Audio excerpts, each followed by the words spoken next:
Okay, lunchtime. What are we ordering? Okay, DoorDash, too expensive. Uber Eats. Goddamn ripoff. You know what? I could have saved myself a lot of heartache if only I used Factor, who sponsored this video. What's Factor? Have you watched any of our videos? Factor is a service that will deliver fresh, ready-to-eat meals straight to your door. Within 2 minutes, all you gotta do is pop it in the microwave and boom, out comes any of hundreds of chef-crafted delicious meals to suit any dietary restrictions. Whether you're vegan, pescatarian, vegetarian, looking for something a little low-carb, high-protein, looking for something a little, a little filet mignon action, huh? Yeah, I know you are. Are they gonna fuck the filet mignon? Why not? You can. It's your filet mignon. Factor won't stop you. Factor will not stop you from doing whatever you want with your food. In fact, they're gonna hook you up so good. If you go to factor75.com and use the code BENTOFB50 at checkout, you will get, free breakfast for a whole year, so long as you're subscribed to Factor. That's a lot of breaking fasts, and I like to break fast. You can do whatever you want to those breakfasts. You can do whatever you want to those breakfasts. And they got so much more than food. You can get protein shakes, you can get salads, you can get juice. Juice! You like juice? And you can do whatever you want to the juice too. They can't stop you! They could never stop me from juicing. So thank you, Factor, for letting me juice. And for the breakfasts. The dirty, dirty, delicious breakfasts.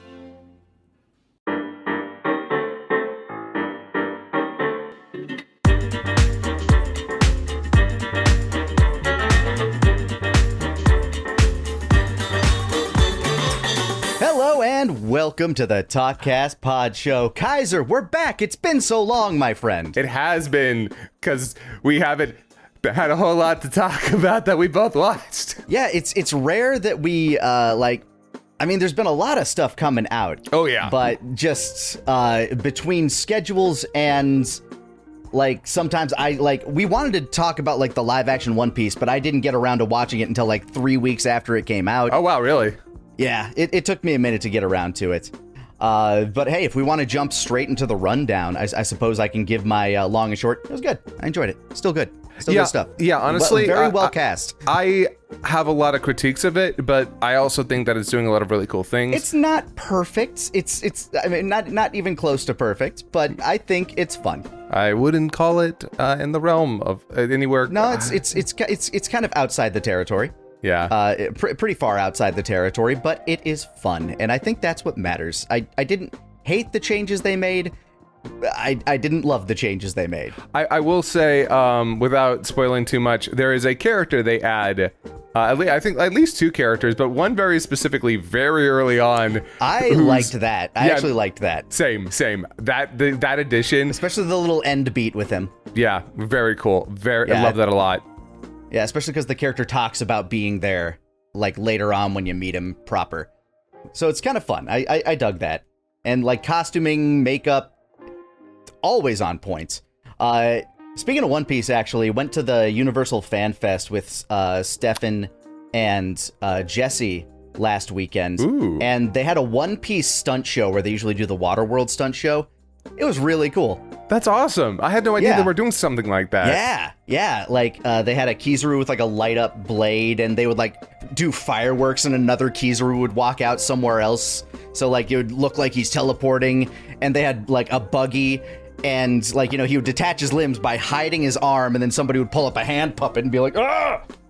It was really well put together. Very good use of the license. I thought it was fantastic. Definitely a highlight of the night. Although, true highlight of that night, I took, an edible because why not? I'm having fun.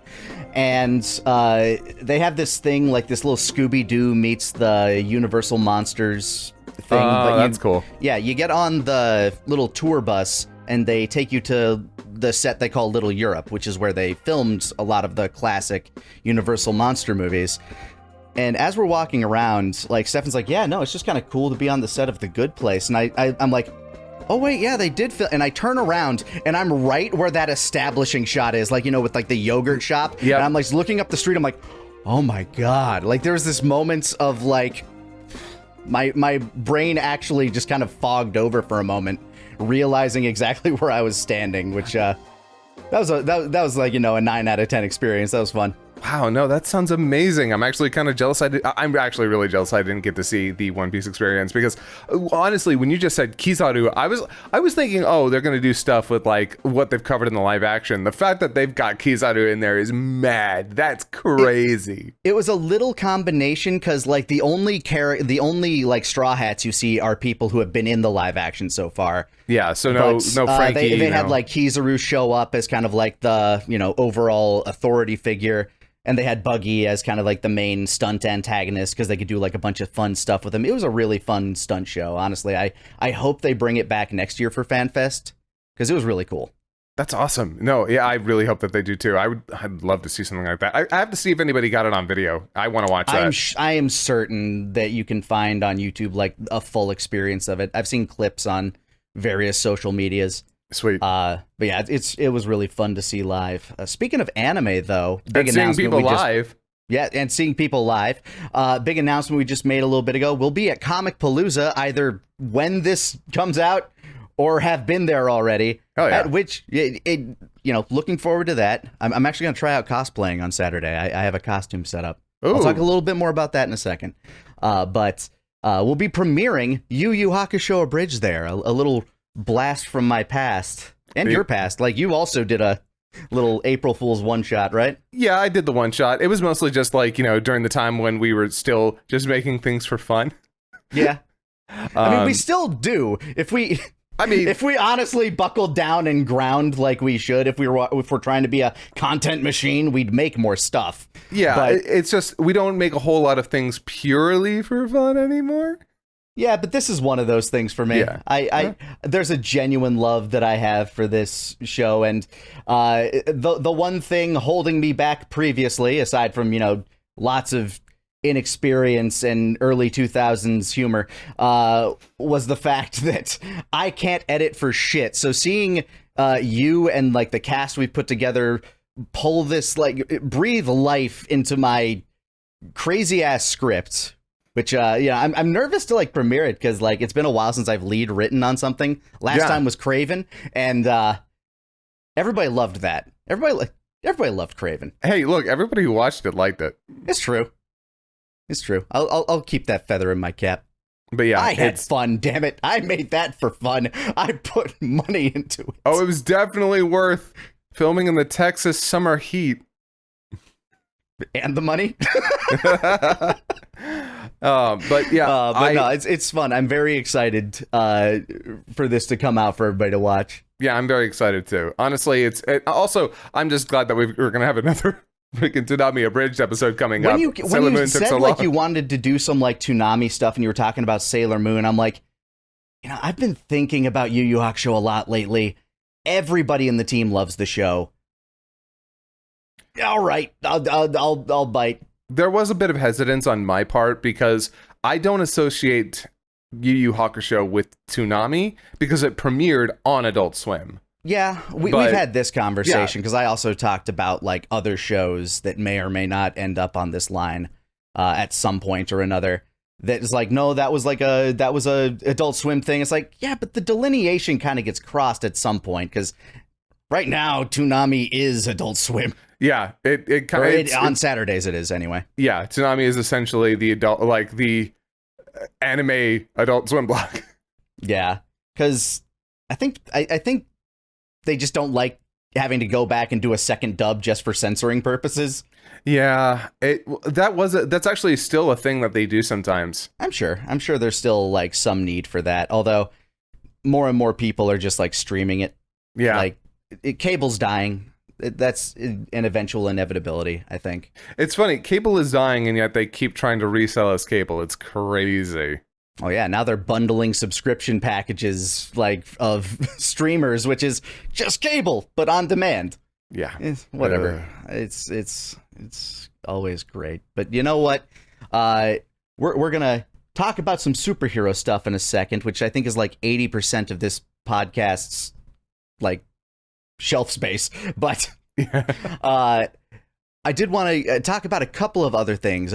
Speaking of like the cosplay I wanted to do, I don't know, like you've probably heard of the series right now, but like the latest book in a series that I've been really enjoying just came out called Dungeon Crawler Carl. Oh, yo, I've been hearing about that. You told me a little bit about it. I'm actually kind of curious. I think I mentioned it very briefly on a previous episode, but I've been like really into it. The audiobooks are really good too. Like they're very well narrated and produced. Yeah, I think I need to give it a try because I just keep hearing linked you good something things. on Discord because I was like thinking about like what do I want to do for Halloween, and I started kind of putting together a costume, and I'm like I could do this. Oh, okay, yeah, I can see it.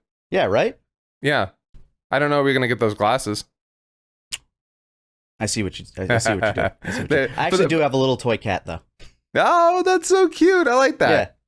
Yeah. For those that don't know, like it recently just kind of blew up in popularity. Out of the blue. Like, you know, I've been like, you know, enjoying the books and the audiobooks, and then all of a sudden I'm seeing stories everywhere. Like, oh yeah, it's getting a graphic novel. Now there's a Kickstarter campaign for a board, like the actual official RPG, and now Seth MacFarlane is attached to do an actual show for it. I'm like, what? You know, if this were like 10, 15 years ago, having Seth MacFarlane attached to anything would make me nervous, but he actually can make stuff outside of like the Family Guy style shit that is actually really good. So we'll have to see. Well, he really proved himself with like the Orville and the Ted Show. Oh my God, both of those are knockouts. Especially, and I haven't seen the second season of Ted, but I haven't either. But like, I also like, I really want to. Every clip I see of that show is like, I know, right? Just good. But yeah, I actually, funny enough, I heard about Dungeon Crawler Carl on the Crashing Out podcast with Philip DeFranco, and that was when I was like, okay, yeah, no, I should definitely give this. I should check it out because, yeah, no, I love that. I loved the concept when you told me. Yeah, Matt Dinniman is one of those authors. Like he's kind of like Stephen King, where he can just sit down and just go. I envy that so hard. Like getting words on paper for me can be like pulling teeth sometimes. It's crazy. Like to be able to just sit down and like he's on book 8, and this series did not start that long ago. There are some people who can just write. Yeah. I'm so jealous.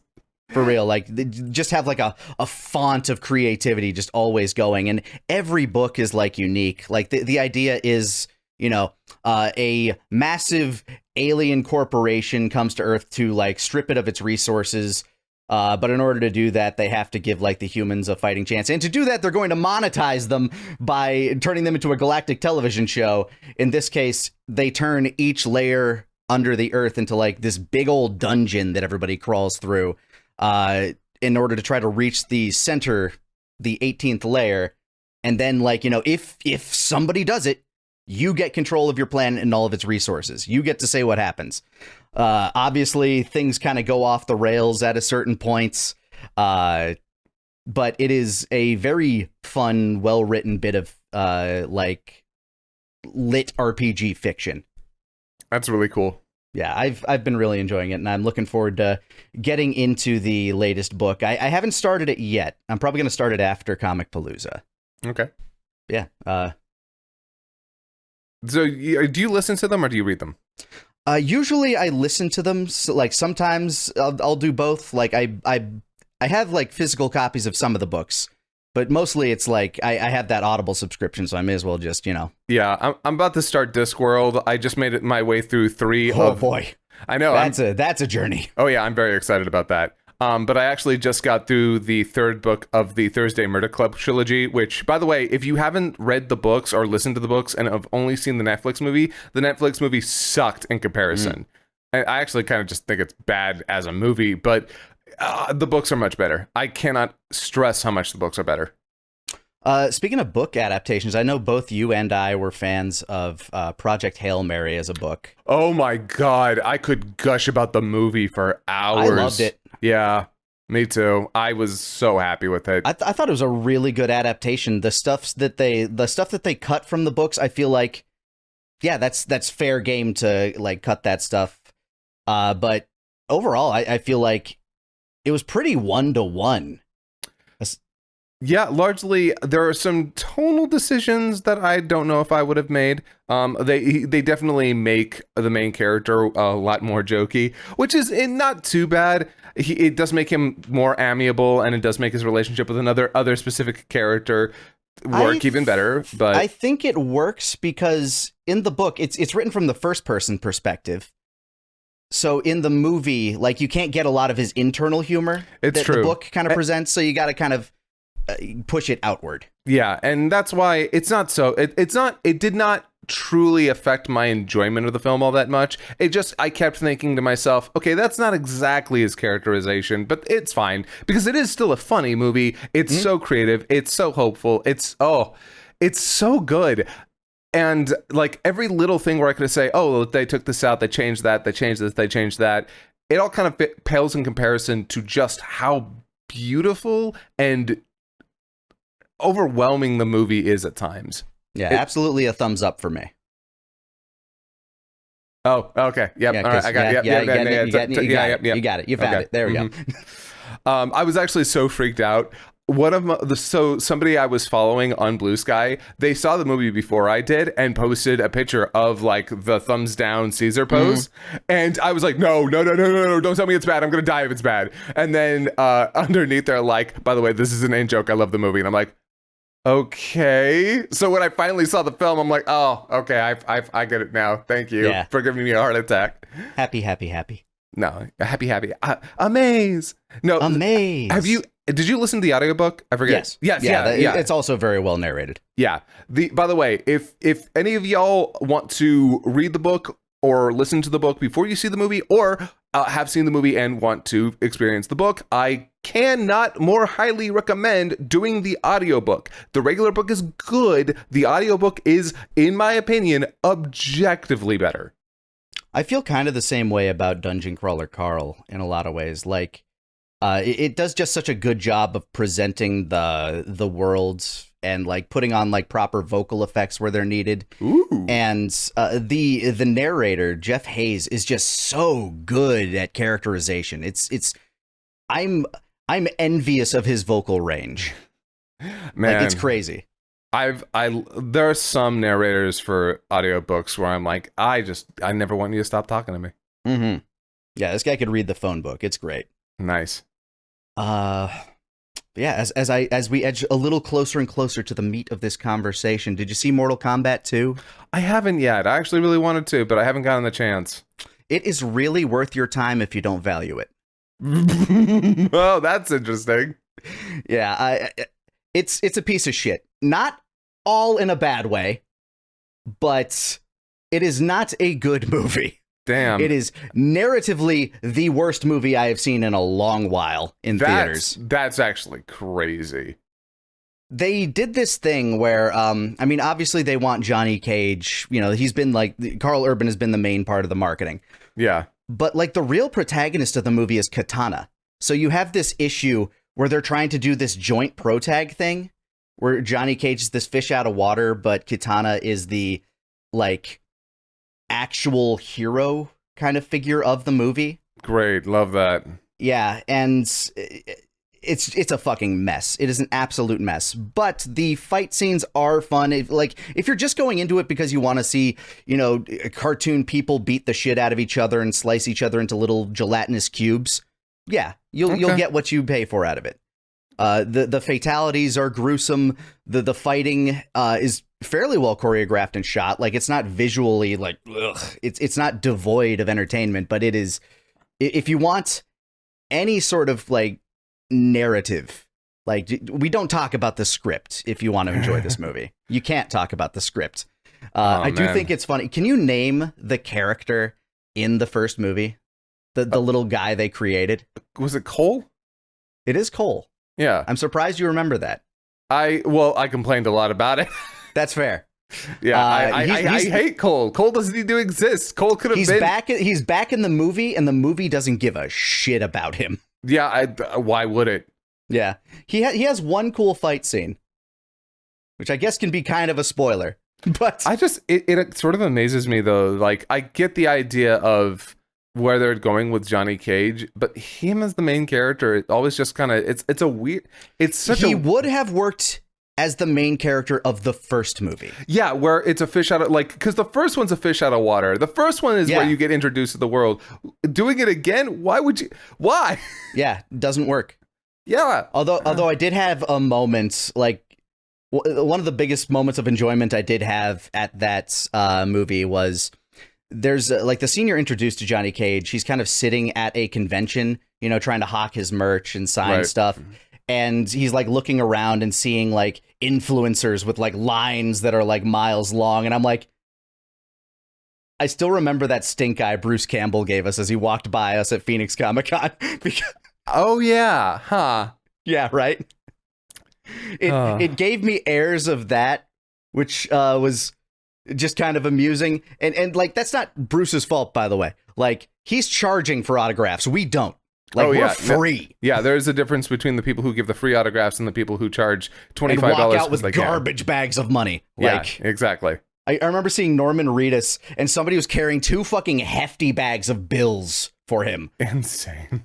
Crazy amount of money some of these people can get for their like ink on paper. And you know what? Good for them. I'm not even. If your name actually has that tenable value on something, cool. Yeah, way to go. Yeah, I can't morally do that.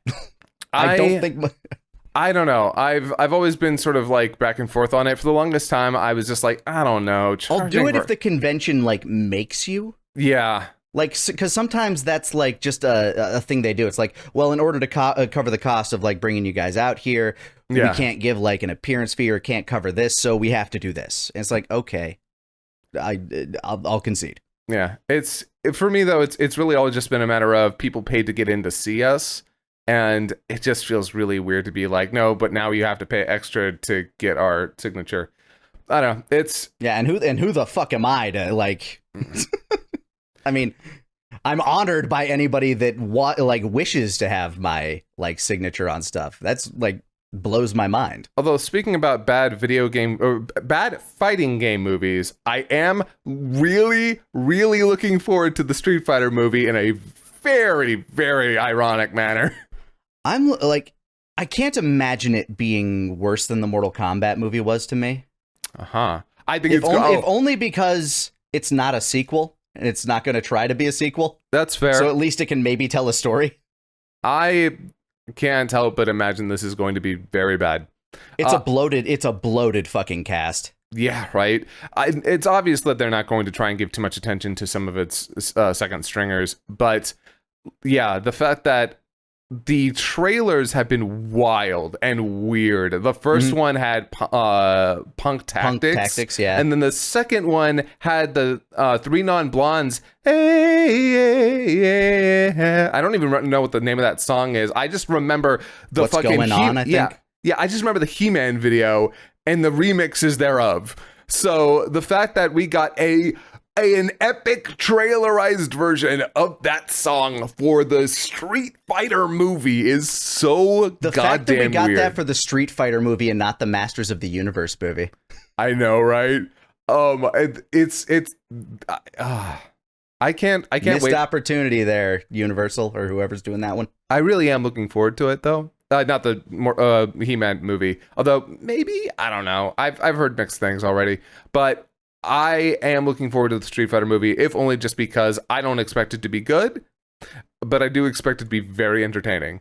Most of the time I go to movies, I end up seeing like niche shit. Like I saw Hokum. I liked Hokum.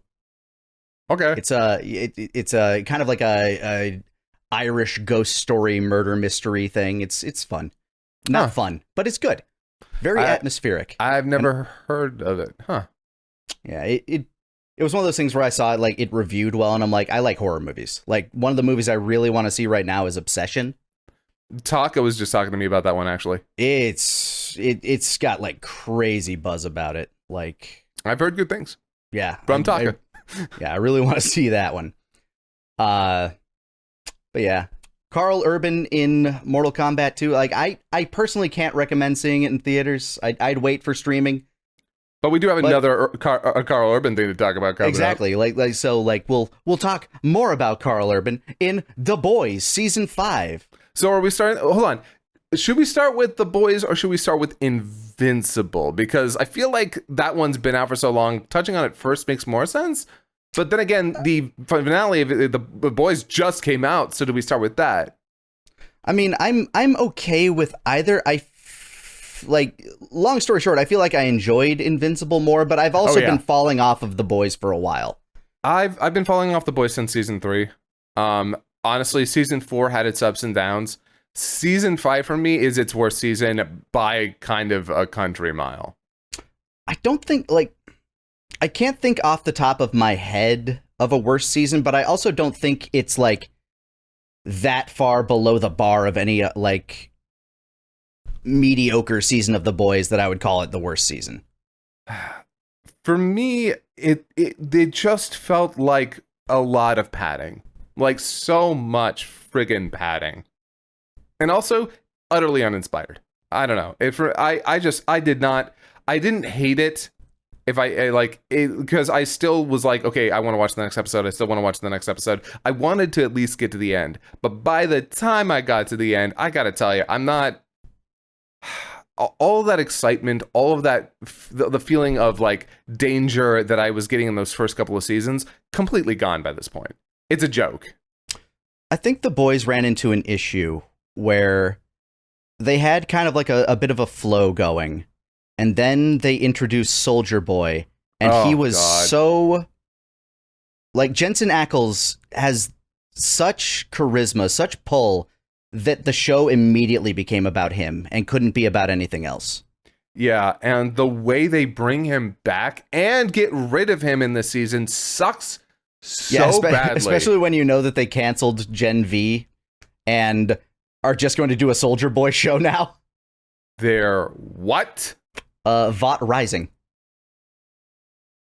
Okay. Yeah. Oh my god. Did you watch any of Gen V?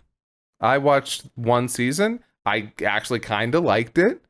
It was okay. I haven't seen the second season. It's also okay. Okay. I wanted to before this, but I didn't have time.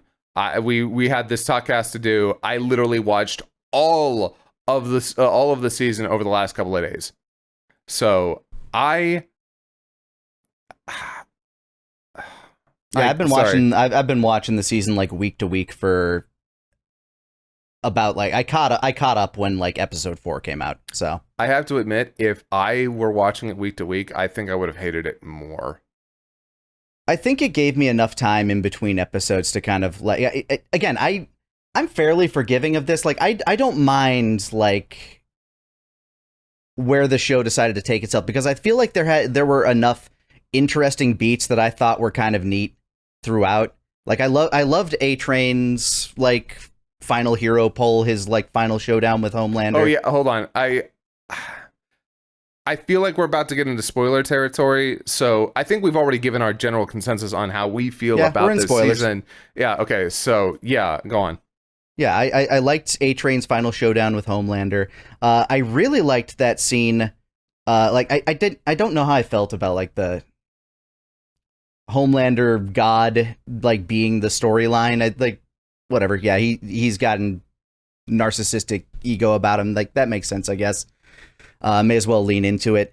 But like that moment where he stands in front of the congregation for the first time and they're just cheering at him, and all it is like you see from his perspective, it's just quiet. I thought that was like really nice and powerful. I'm like, yeah, because it does mean nothing.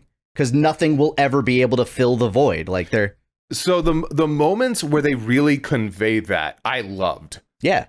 Because on one hand, I don't like what they ultimately did with Homelander in terms of how they presented him. Like, because I gotta be honest, by the time we got to that final episode, he felt so like not nerfed necessarily. It's just the sense of danger that was always around him. The sense of unease was completely gone by this point. For a bunch of reasons, you know, and I think it had to be by that point, but you are right that it didn't feel like a final encounter. Yeah, it struck me as I was looking for something a little bit more bombastic, a little bit more exciting, going into that finale. Because we had these great moments. I love when he's on stage and everything goes quiet. I love those little moments with other characters where, you know what scene I actually kind of loved?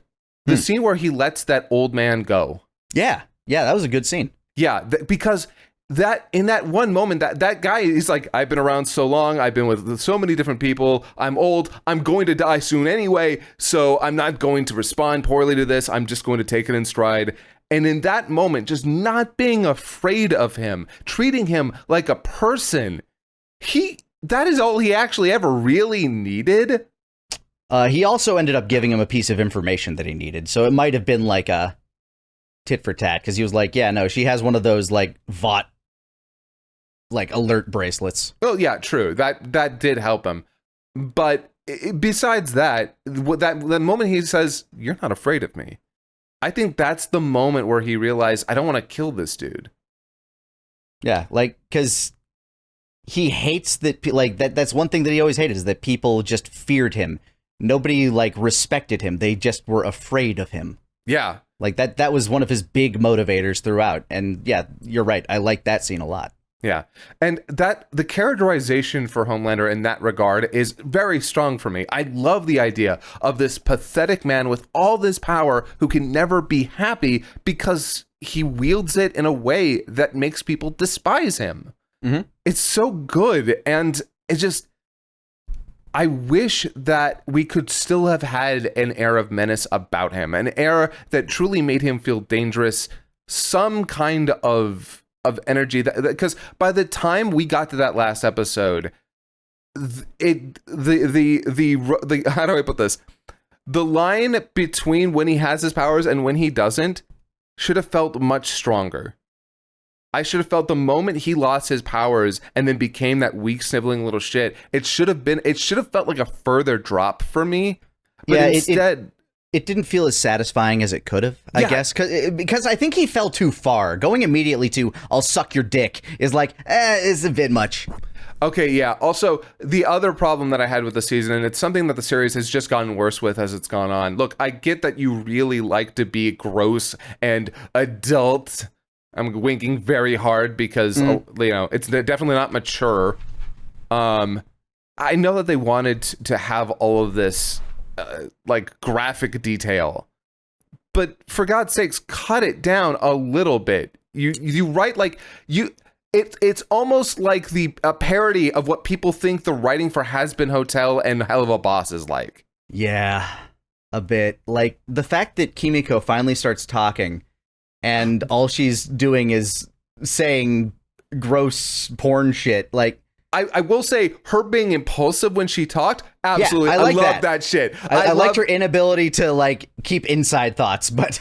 Yeah, 100% all about that. But yeah, then it just became sort of this excuse to have Kimiko say the grossest, most off-the-wall shit. And it's like, well, okay. I mean, I guess she's one of the boys. Yeah, she's one of the boys. I don't know. It bothered me because so often they kept going back to that particular well of gross out humor, of trying to sound funny while also sounding, again, adult. And it got so exhausting because it felt like there were only a few characters who were sort of immune to that shit. Yeah. Yeah, it was like Starlight and... I guess kind of Huey. Yeah, I'm, to a certain extent, even like Mother's Milk. Yeah, although he didn't really like go out. He didn't really like go in for that. Yeah, really, it was honestly, it's a lot of the cast surrounding the boys that is more like that. Even Frenchie had his things, but that almost felt like a niche for him.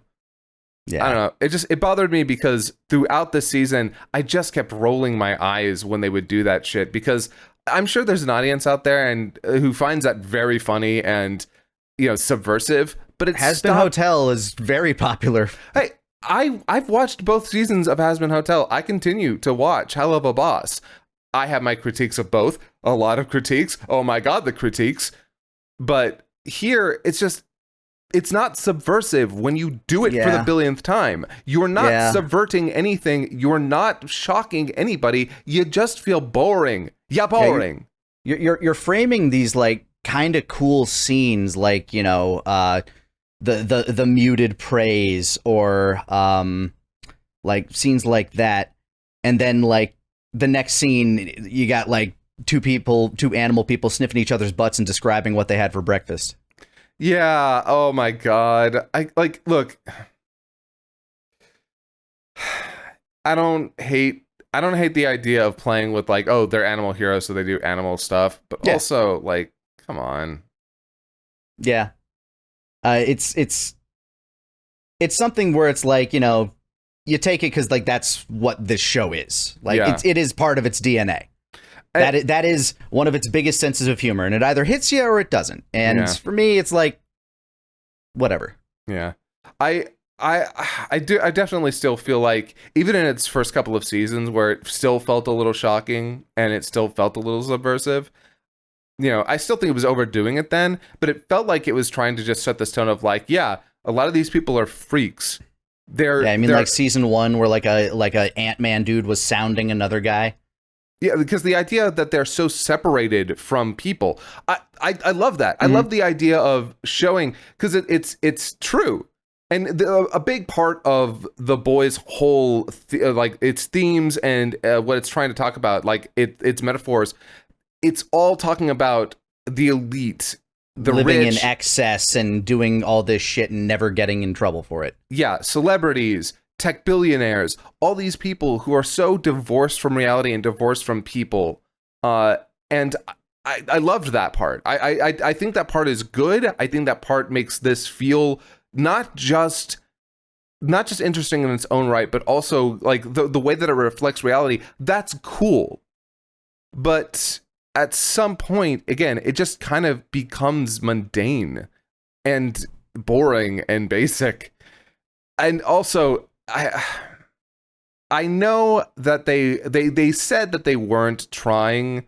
Well, no, actually, no. They have said that they kind of leaned into the Trump stuff a little bit, but they definitely did, but they weren't trying to like make him Trump exactly. Yeah, it's just the fact that Trump acts like a cartoon villain. Yeah, but there were times, and especially because it got to that point where it felt like, because reality is so kind of fucked, that their parody of it is just so over the top. It gets, you become like sort of like insulted by it almost. Like, okay, yeah, this is it. Yeah, it runs into that problem where, like, sure, it's like, you know, it's a bit of political satire, but also it's like, man, this shit's impossible to escape. Like, also that, like, again, I don't mind that it parallels the real world, that it uses you know, celebrities and tech billionaires and all these hyper rich people and politicians. I don't mind that it uses that as a way to like to explore that. That's cool. And again, I think it gives a lot of texture and depth to its world and its characters.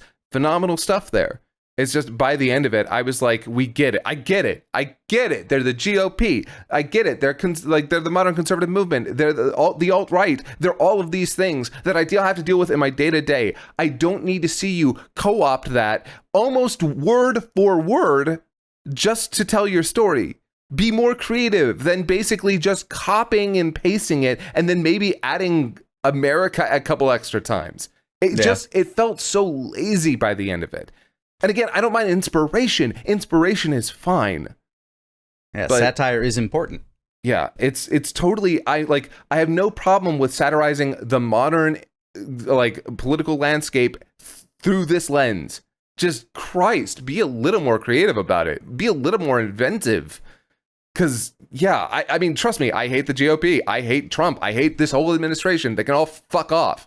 But I don't need to like see it recreated through supervillains almost word for word. That's my perspective on that. Yeah. My big thing is, like, I didn't hate this season. Like, as finales go, I thought it was okay. Like, if one were Game of Thrones, No. and like a 10 were something like Breaking Bad or maybe The Office, I know that had a very satisfying finale as well. This would probably Let's just stick sit with Breaking Bad on that front. Yeah. I like The Office's finale. I've seen it. I'd sit this probably somewhere in like, the 5.5, 6 range. That's actually not far off from how I'd feel. Yeah. But I see like the big thing right now on like obviously everybody just wants to shit on whatever the thing is because like Stranger Things had a very disappointing finale. Apparently, I didn't even watch it, so I don't. No, I did not watch that final season. So like people were like really disappointed in that finale, and then there was like another show that had like a terrible finale like just before that I also hadn't seen, and like people are comparing it to the final season of Game of Thrones. I'm like, not even close, man. Look, I've seen how bad the ending for Stranger Things is, and it is bad. I've watched videos talking about. I just hear that season. Like they didn't close like a number of storylines. That it's worse than that. It's the pacing, it's the framing, it's how characters are used, it's how things are forgotten. It's bad. That being said, the Game of Thrones ending is abysmal. It's so bad it makes the rest of the Game of Thrones feel worse. You don't ever want to return to it. Yeah, it's the same way I feel about Rise of Skywalker and Star Wars. That killed Star Wars for me. Yeah, no, I was able to enjoy Andor season 2, and I haven't watched anything Star Wars. Mandalorian is coming out like I've heard. Oh yeah, I think like this weekend or something like that, and I don't know that I care. The third season wasn't very good. So I enjoyed The Mandalorian throughout. I enjoyed the show throughout. I think the first 2 seasons are very good. I think its third season suffers from way too many issues, narratively, structurally. Maybe it's enough of like a kind of like just a pulpy adventure that it didn't bother me too much. It doesn't stand in this like same lane. It can't stand in the same light as Andor. Andor is just like really well written science fiction fantasy. Yeah, like I'm not out here saying that Mandalorian season 3 is just a like dog shit or garbage. It's not the final season of Game of Thrones. It's not like it's definitely not. It's not a waste. For me though, this season of The Boys is its worst for me. But there are still things that I really did enjoy about it. There are still bits that I clung to, characterizations, just these. I really liked the idea of Starlight's whole like arc through this, although it does feel a little like weirdly handled because the idea that she's like the dark fall of Starlight didn't. Yeah, it never. I'm also on like so like one thing they did in Gen V. Especially season 2, is they kind of set up Marie Moreau as like a Homelander level kind of threat. Like she can bloodbend essentially, right? Yeah. And like she can make people like pop, but she can also like puppet them and stuff. So like they're setting her up as like this big threat, and that maybe she can actually like concentrate in and get like the V out of their blood and shit like that. Like they're really playing with ideas with her in the second season. Yeah. And she shows up in like 2 glorified cameos in this one, despite arguably being way more powerful than Starlight. And they write her off with a single line. Yeah, go to Canada. Well, no, specifically the reason that she's like, oh yeah, you're strong, but you can't control your powers, so you can't be a part of this. Despite the fact that at the end of season 2 of Gen V, she's very, very powerful in that show. Well, maybe like unfortunately, it looks like The Boys ran into the same problems comics often do. I guess, yeah. But they like again, I relatively enjoyed this season. Like, I don't think it's like must see TV or anything like that. You're not. Like, you don't have to, like, necessarily go out of your way, but it's not the worst watch in the world. There were some deaths that kind of surprised me. None of them affected me emotionally except one. I bet I know which one. I bet you do, too. And I won't spoil that one. I mean, we've kind of already talked pretty at length about spoilers at this point. I mean, anybody who's listening is probably already, or watching is already probably pretty spoiled. Yeah, it was the dog. Oh, I thought it was Frenchie. Nah, fuck Frenchie. I don't give a shit about Frenchie. I liked Frenchie. Frenchie, like, honestly, Frenchie and Kimiko... His death was probably the most emotionally presented, but Terror was the one that got me, man. I mean, Terror was strong enough to make Butcher go off. Yeah. I did appreciate that final cap to his and Huey's story. Like that felt like a satisfying conclusion to me. Yeah, that was actually really interesting because as we were closing in there, I was looking at the minute mark and I'm like, what's happening? Because it feels like, I mean, there was a lot of ways they could have filled that last bit. Honestly, once the V got baked out of him, maybe he could have just died from all the holes in his brain the 10th V gave him. So that's actually what I was fully expecting. I was expecting him to like just not make it to the end. But I think having him and Huey have that final beats of like, you know, them being like right on the opposite end of that one moral line, like that thin gray line that separates the two of them. It is sort of interesting because to me, so you know when Butcher's dying and he tells him, you stuck to your guns, you never changed. Part of me is almost like, because Huey just shot him. Huey just killed him. And I think in that moment, he's trying to tell him, it's not your fault. It's not your fault. Don't let this affect you. Don't let this drag you down. And I really like that. Because there was that moment that like he hesitated, like he took his hand off of the little trigger that would have sent the virus everywhere. Yeah. So it's like maybe he is coming out, and that's when Huey shot him. Yeah. But Huey doesn't know that he wasn't about to pull it. Yeah. And that's that. And so I think Butcher in that moment tried to affirm to him, nope, I wasn't going to stop. Please don't ever think that you did the wrong thing. And that actually did affect me a little bit because I liked that because Carl Urban's a good actor, damn it. He's really fucking good. I feel like nearly every like main character in this show was like solid in terms of acting. Like Anthony Stark and Carl Urban carried the show, but you know, Jack Quaid, I don't know like anybody else's name. I know. I love Mother's Milk. Starlight did a great job. The Deep was so good at being like this horrific, awful alpha man baby. Okay, I have to say this, and I've already said it in previous times we've talked about The Boys. I hated The Deep every single season. No. Hated to hate him. No, I hated that character. I hated that he was a part of the story. I hated him so much that he was actively dragging down every season for me past season 1. Where I felt like, okay, he had a purpose there. He worked there. I didn't like him there, but I liked his writing. But by the time we got to the 3rd season, I'm like, why are you still here? You should not be here. Yeah, his arc was weird. His arc wasn't an arc. It was a roller coaster because they just did whatever they wanted with him in every season. Because again, they were just trying to mirror real world like crash outs from celebrities going conservative, all right, like down the manosphere and whatnot. And I hate that shit. I don't necessarily mind having a character in your story that's about that, but they just. Again, it was just word for word things that are going on in our normal lives, but with a superhero. He felt so boring and annoying, and God, by the time it was over, I was just, when he died, I didn't even feel satisfied with him dying. Yeah, there was like a little like, there needed to be something more. Like, obviously it had to be Starlight that dealt with him because that's where all this shit started. I can see that argument. I don't know if it needed to be, but I can definitely see the argument that her like taking him out makes sense.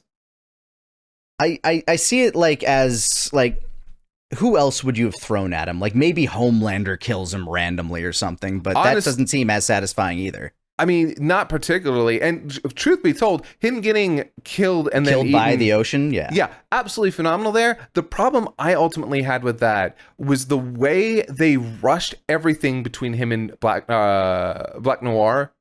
Yeah, the way they rushed all of that, like the idea of suddenly out of nowhere because of their escalating dick measuring contest of basically trying to ruin each other's lives, he's suddenly unable to go into the water ever again, which is like, okay, that doesn't exactly feel narratively fulfilling.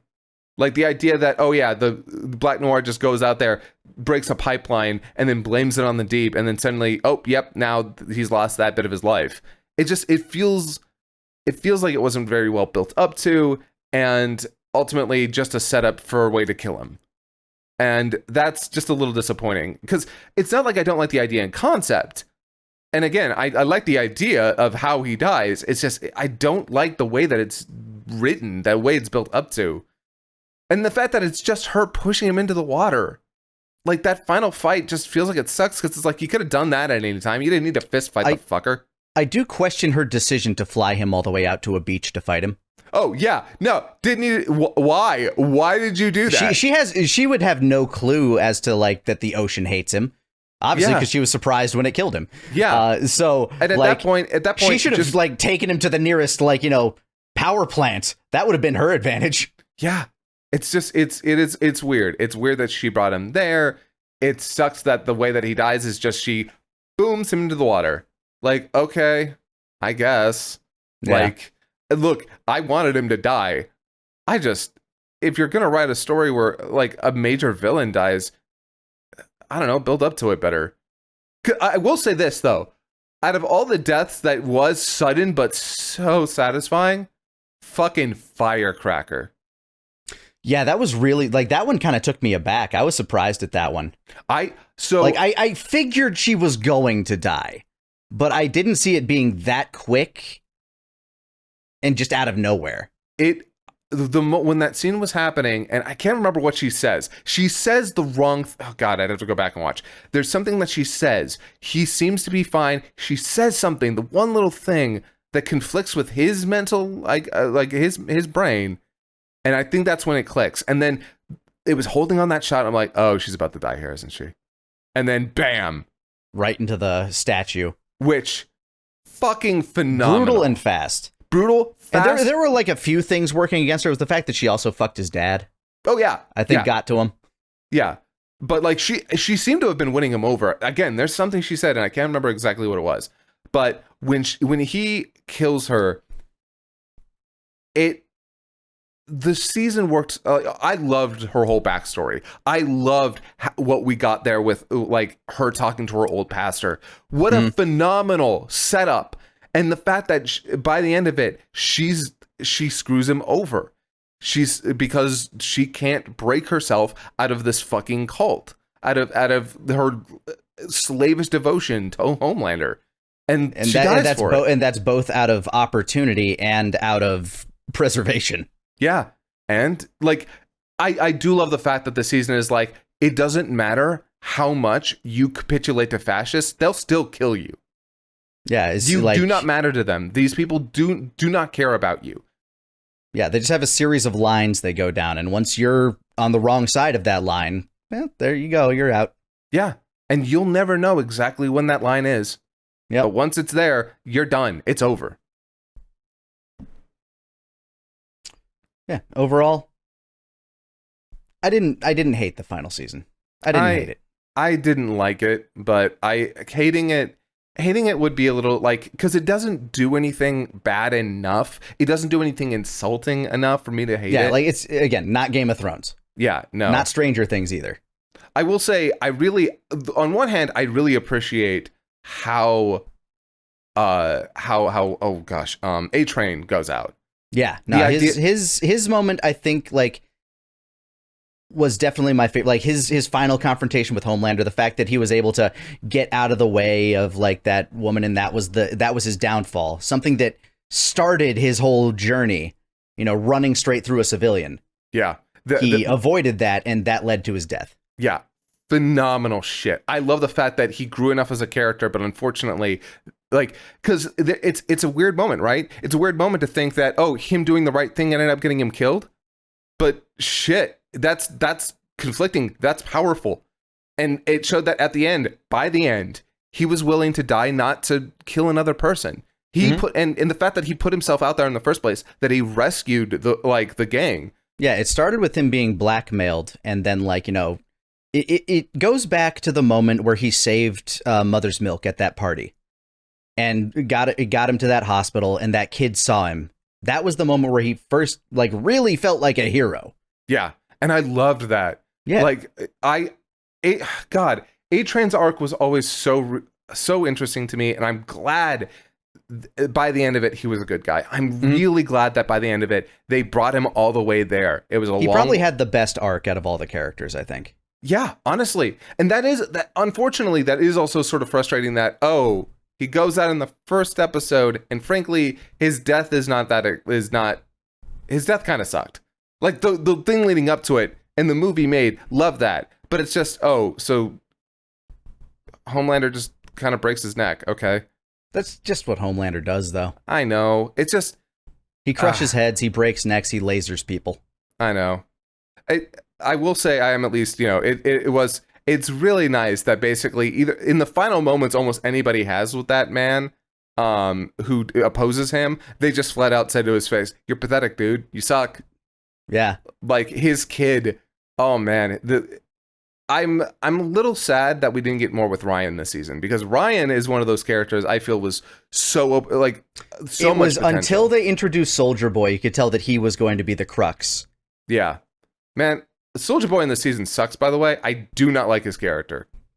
Like, I like Jensen Ackles a lot. I think he's a phenomenal actor. I like a lot of his scenes, but yeah, they don't really have a lot to do with actual Soldier Boy. Yeah, that's my big problem. There's nothing to do with him that's really all that interesting, because all the conflicts that he has with it's just his kid being a fucking weirdo. Yeah, but he's also a weirdo.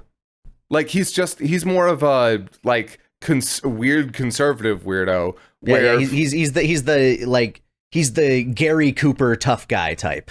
Yeah, and that shit, it kills me, because Jensen Ackles, phenomenal. The energy, just the pure fucking chemistry between him and Homelander, it's great. But it's ultimately in service of nothing. The fact that at the end, Homelander just basically chokes him out and puts him away. Okay. And frankly, him giving him the V, because that's what Clara would have wanted. Fuck off. Yeah. No. But hey, you gotta stay tuned for Vought Rising. It'll make more sense when you see that. I bet. Maybe. I don't know. Just want to talk about Invincible? Yeah, I think I'd like to talk about Invincible, because I still have some complaints there, but it's good. It's not as bad. I mean, like, the main complaint I keep hearing about Invincible is the animation quality has noticeably dipped over the seasons. And it has.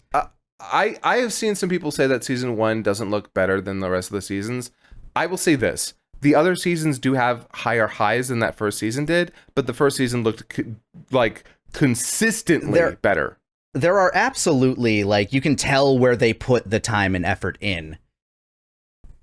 Like, Thrag's impact frame when Mark punches him. Like, that sequence is great, and, like, the destruction of Viltrum. Yeah, but I will say this. People were like, oh man, that impact frame looks great. And it's like, that's what you're excited about? Because it was a good-looking impact frame, but yeah, it's like, if you're used to watching, like, good anime, it's... Yeah, like, watch Modern One Piece, and you'll get one of those at least every episode. Yeah. And like, when it comes to, like, okay, you know what killed me? You know what really fucking sent me? Rewatching the first season, there is this shot where Mark has to go underground when fighting Seismic. Mm-hmm. He does this spin move that looks gorgeous. Yeah, the little tornado drill. It looks brilliant. That's in the first season for a mundane action scene. We don't get anything on that level in this season. Just in terms of animation. Like, people who say that the first season doesn't look as, it doesn't look better. No, I'm sorry.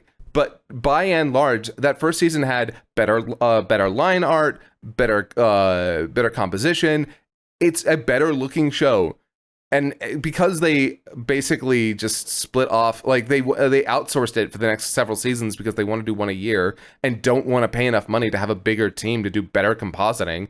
It's so frustrating, because one of the worst parts of the show is its compositing. There's been a huge amount of discourse around that. The fact that I've seen some, like, comparisons of, like, you know, people doing, like, different compositing over certain shots and stuff like that. I can totally. The AI shit can eat my ass, but there are some people who actually know what they're doing, have done it by hand, and it changes the feeling of the show dramatically.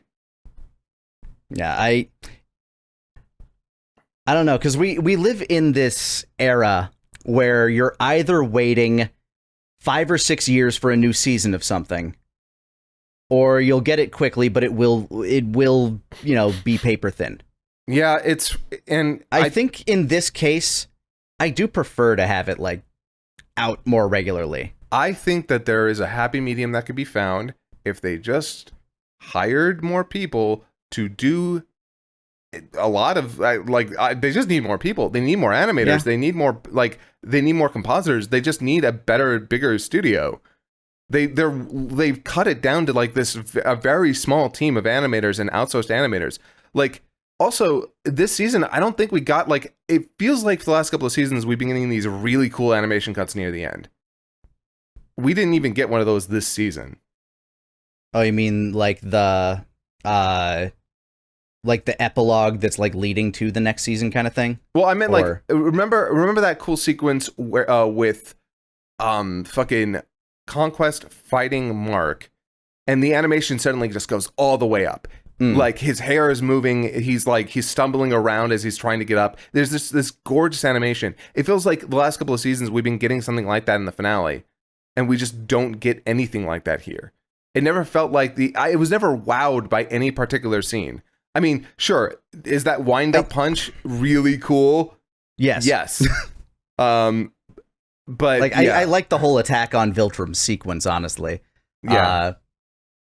But I think the problem you run into is the final episode doesn't have any action. Oh, no, I'm talking... Yeah, but the episodes before it did. Yeah, okay, yeah, fair. Like, it didn't need to be in the final episode. It just needed to be in the action climax. Gotcha. And, like, trust me, I think the final episode, with some I minor... liked the final episode a lot. Yeah, I think the constant going... Like, look, the first couple of flashes of the trauma of seeing his people die, they worked the first couple times... But suddenly it was like, okay, we're doing this. It did a good job of selling his PTSD. I think they could have truncated the later ones, because it got to the point where it's like this no longer feels shocking. It just feels. I personally think that worked really well, because by the time Thrag is actually there, it's happened so many times that you're like, is this a hallucination? I feel like, oh shit, like that reveal works so well.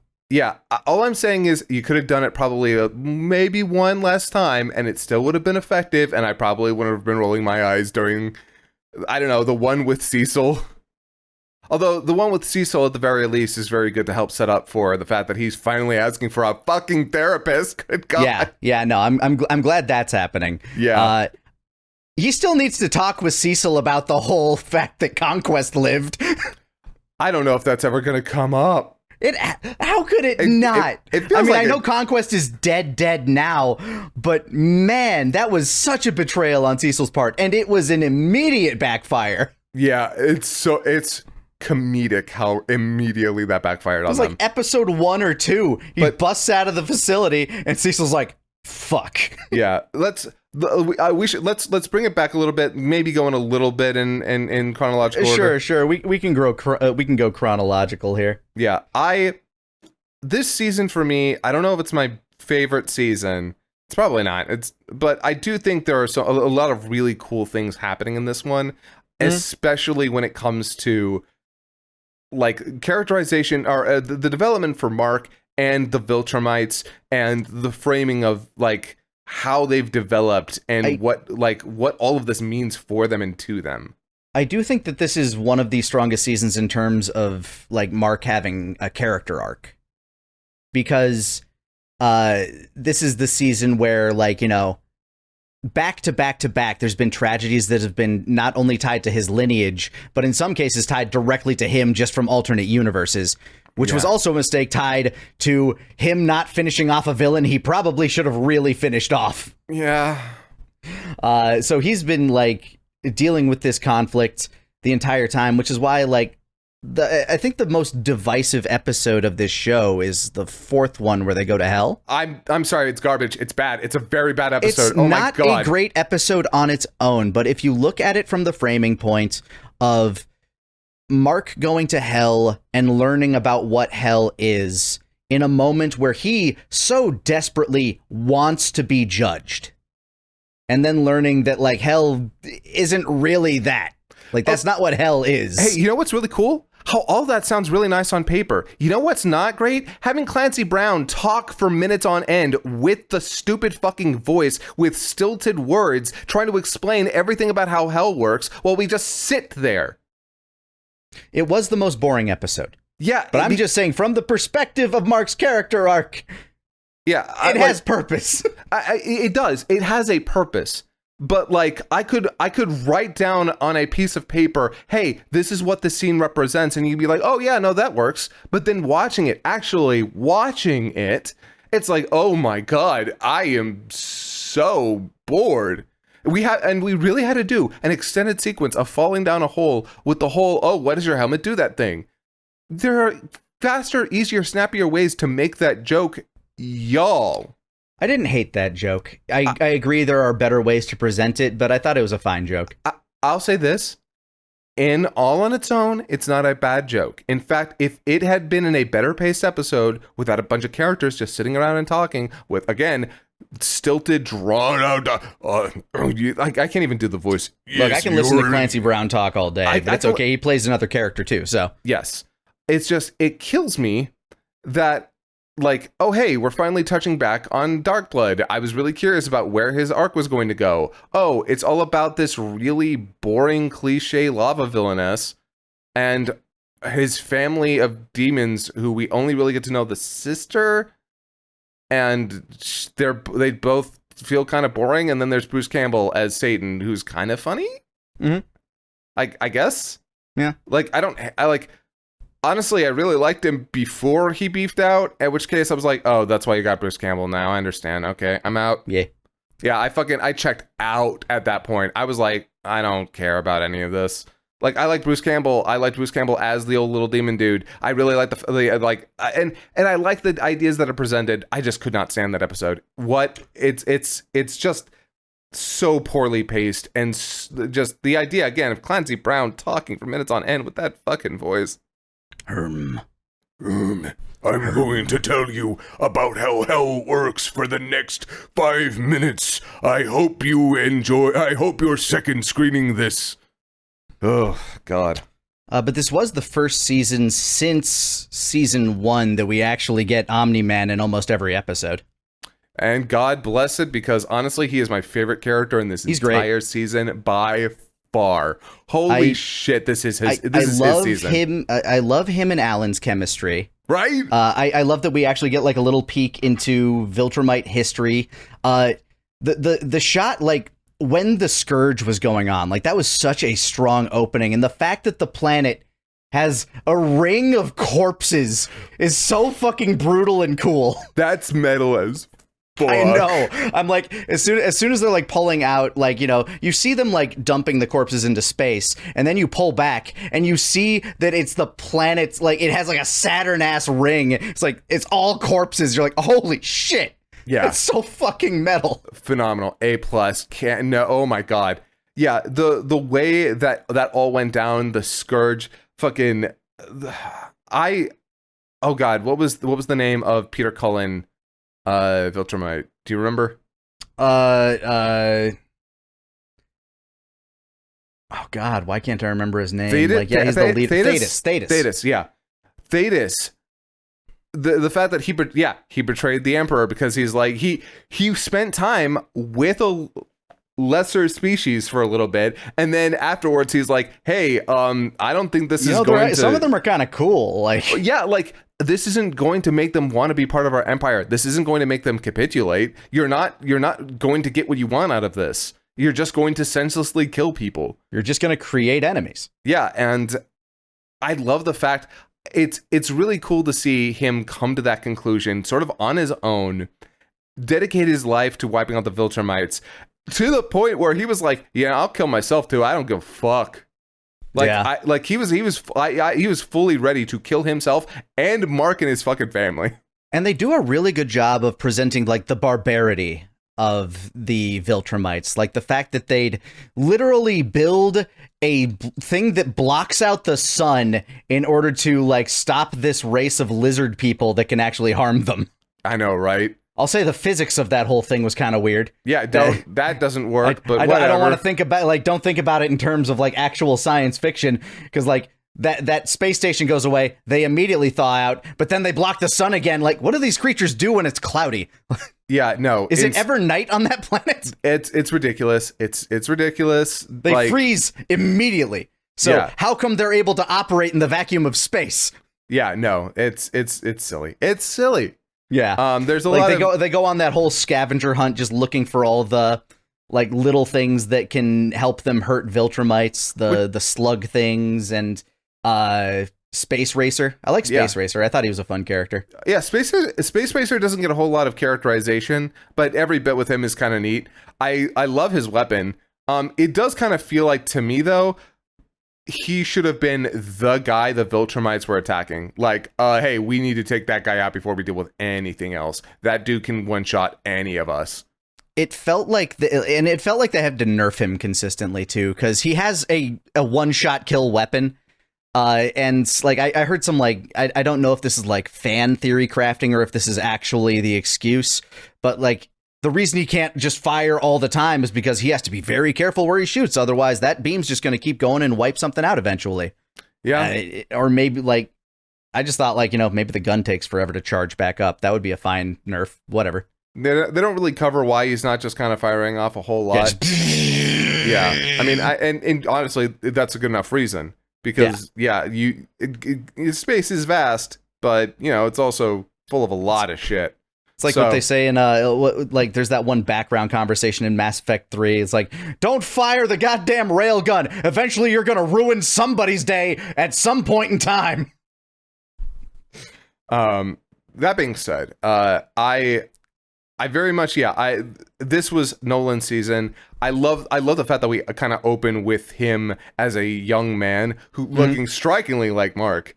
Yeah. It took me a minute to kind of realize what was going on there, but the moment I did, I was like, this is awesome. Oh my god. And yeah, just getting that whole walkthrough of how things went down. The fact that he caught the virus. I wasn't expecting that. Like, I didn't expect that. Oh yeah, like some survived the virus. Mm-hmm. So yeah, watching him be a survivor of that was really neat. Yeah. Just the build up, and then the exploration of having to find all of these ways to kill them, like the fucking lizard creatures, the gun, that was really cool. I really dug on that. And then finally in I think it's like over halfway through the season where like Mark actually goes out there to join the battle. Yeah. Like him and Oliver, they head out with Dad, and this is where like he kind of starts to get his redemption arc. Like, I like Omni-Man's redemption arc. I like everything about Omni-Man this season. There's only one bit that I did not like with Omni-Man, and I felt like it was a dropped ball. But I'll talk about that in a minute. Okay. Yeah. Otherwise, I loved Nolan this season. I liked Mark's whole arc this season. I really like. I'm really digging Oliver and Nolan's relationship. Yeah, like giving them time together I think was important, because Oliver doesn't have a whole lot else. Yeah, he definitely, unfortunately, no, not at this point, especially since we've got this whole war thing going on. They're kind of like giving him this budding relationship, like friendship with Tech Jacket, which I think is cool. So I like Tech Jacket. Interesting thing, in the comics, Tech Jacket's a guy apparently. Yeah. So like I definitely think that, one, to make it so it didn't feel like a fucking sausage party, they were like, nah, Tech Jacket can be a woman. Whatever, it doesn't matter. It's fine. I don't think that changes the character too much. I don't know. I haven't read the comics. I don't know if that really is going to affect the character much. But two, yeah, that definitely seems like they're like, oh, but we also want a romantic interest for Oliver. So, and that's fine. Honestly, I like the fact. I also like her relationship with Alan. I like the fact that they become bros. Yeah, they're almost just chilling, playing video games while coupled to the Viltrumite ship. I don't care what anyone says. Alan being voiced by Seth Rogen actually works entirely for me, and the fact that he just becomes bros with people, like, I love that. That's so good. Alan's one of my favorite characters too.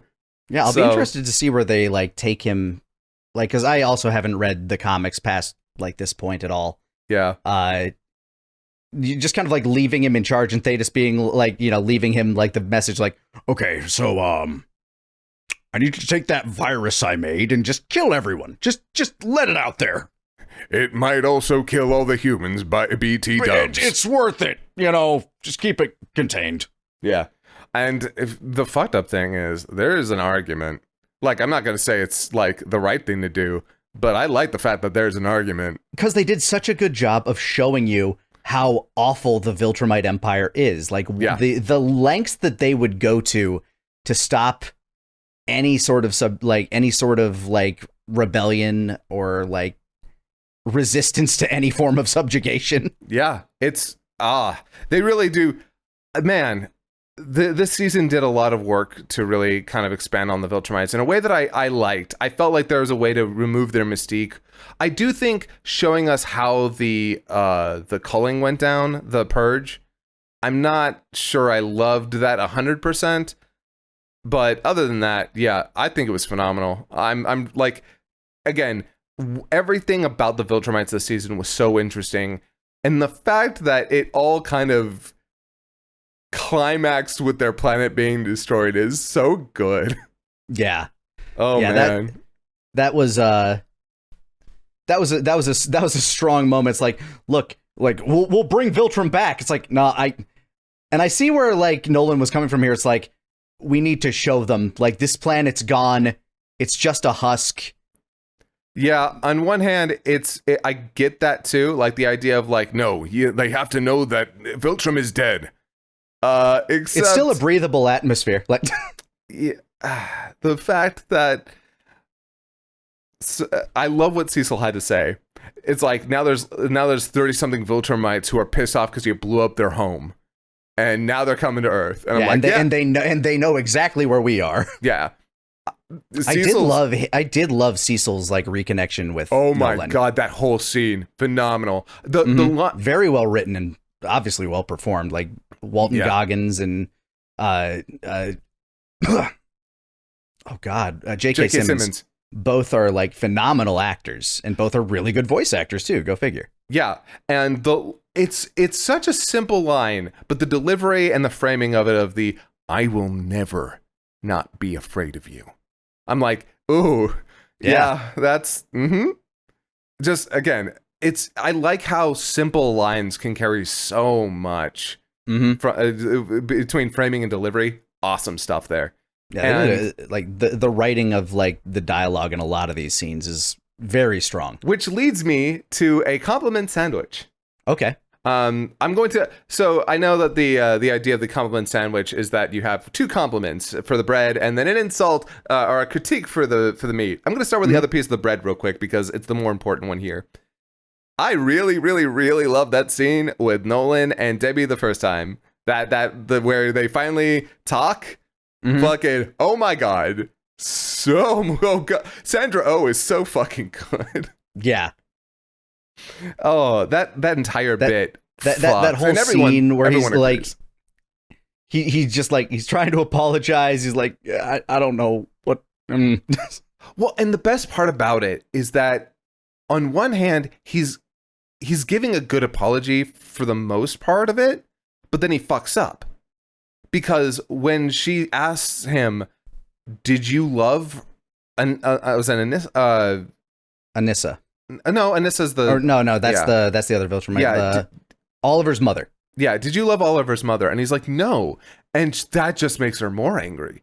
And the fact that he lied in that moment, and we knew he was lying too. Yeah. That was the best part. Because he did love her. Yeah, he showed that kind of affection. Yeah, there was no reveal like, oh, he didn't actually love her. No, he lied because... He's trying to say what he thought was the right thing to say. He's trying to gain ground here. And it blew up on him. And that was the mistake. And that's so natural. That's so, I'm going to say human for the sake of it. It's very human of him. Yes. To say the wrong thing when otherwise doing the right thing because you get fucked up. In that moment, you're like, well, no, but and then it breaks down. And I love that. I love the fact that a lot of it is a good apology. A lot of it's a bad apology. She calls him out right when he says, I want to make this better. Yeah, very good scene. You don't get to decide whether or not you make this better. You only can apologize. You can only own up to who you are and what you did. You cannot say, "Hey, I want to make I'm going to make this better," or "We can make this better." That's not the point. Yeah. And that leads me into the second conversation where, do not like one part of it. And Go on. so when they meet up again, he does try to be like, "Hey, by the way, they were so good out there. Like, they did their best, and you would be really proud of them." And when he says, "Look, I'm just trying to do better," and she's like, "Yeah, you are very fucking trying." Everything up to that point, I think, is great. I'm very much on board with that. And then he does something that's weird, not because I'm okay with him doing it as a part of the narrative where he gets in front of her and he's like, "I need you to meet me halfway on this. I need you to see me, the change I'm making." Did not like that. Not because he did it, but because her response is to kind of go with it. Like, no, fucking no, that's not okay. Like, you cannot allow him to do this. You can't allow him to say shit like, "But you will forgive me." No, you fucking don't. Like, I'm okay with if he had done everything else except for get in front of her and say, "You will forgive me." I would have been okay, but the fact that she goes with there's that. a little something I too agree that it's he's overstepping bounds, but it's also kind of in a very human way. Well, again, but it's this he wanted to just she wouldn't look him in the eyes, and that's something that's they shared a lot of history, and some of that a lot of that history was genuinely him. He wasn't putting on an act. Yeah, and look, that's okay. That's good. I wouldn't have minded it if it weren't the zooming in front of her and then speaking for her part. Because every bit of characterization we had gotten from her at this point made it seem like she would not put up with that shit at all. That's the problem that I ultimately found, was that it kind of hurts her characterization and sends a weird message. That, I don't hate it. In fact, most of the scene I still like. It's just that one part is ooh, that feels weird. Okay, I see what you mean. I don't hate the scene from Omni-Man's perspective. I do agree that, she definitely would have, stonewalled that, I think, a bit more, maybe, or should have. Yeah, there should have been more of a pushback from her. And the fact that doesn't, the fact that she sort of acquiesces in a little bit, it sends a weird message. I will say, I did like how that conversation ended, where, she doesn't give him forgiveness, but she does, I can't remember exactly how the conversation ended, but I remember her making a comment, and it's not forgiving him. It's well, you're not fucking sleeping here. Yeah, exactly. It's you're not sleeping here. That's not it's closing the door to him in his face, but it's also not a goodbye forever. Yeah, it is you don't we're not good. We're not good. But yeah. I'm not. You don't need to never see me again. Just. And that's fine. And and that's fine. I like that part. I like the fact that she's I'm not fucking okay with this. And by the end of it, she's still not okay with it. She is finding ways to make peace, because I think that's what she wants. And I do think that there's a part of her that does recognize there's more going on than what he did.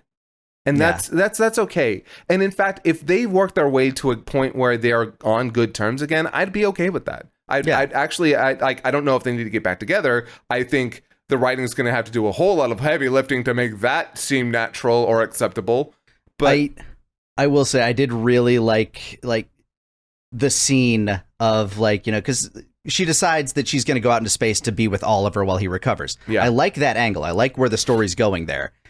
And I really like that scene of her seeing Earth from orbit for the first time and having this wonder, and Nolan just really wanting to be that is phenomenal. I love that. I love the fact that he does reach out but pulls back, because he knows no, I'm not. It's not the time. Let her enjoy this. Don't make this about you. Don't make it about fucking you, dude. Yeah. And that's why I love I want to be clear, just because, like I said, my quibbles with that scene weren't him fucking up again. In fact, I like the fact that he keeps fucking up throughout all this. I don't want him to be the perfect apologizer. I don't want him to have gotten all better. Like, I like the idea that he should be flawed. Yeah, I love his flaws. And I also like the fact that he realized, oh fuck, I fucked up bad. And now I have a long walk back, and it's messy, but it is heartfelt. And it works so good. And J.K. Simmons is such a good fucking actor, yo. So good. He's my favorite Eminem. No offense, Billy West. Yeah, I have to say, like, by the end of the season, I am more excited to see what happens with him than I think any other character. Yeah. What'd you think of Thrag? I don't like his actor.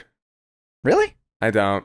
I think his actor works in some scenes and does not work in others. I say that as somebody, I don't like, okay, I think his actor is probably fine. I haven't seen what his actor's been in. I've heard a lot of good things about his actor. So whatever critiques that I have here, it is not about him as an actor. It's about him in this particular role. Because I'll be frank, you had Clancy Brown playing another character besides this guy. It does, like, that was my initial thought when it's like, you have Clancy Brown right there. He could easily do this part, but I don't hate the guy's actor. Like, I like his kind of stony, cool responses to things.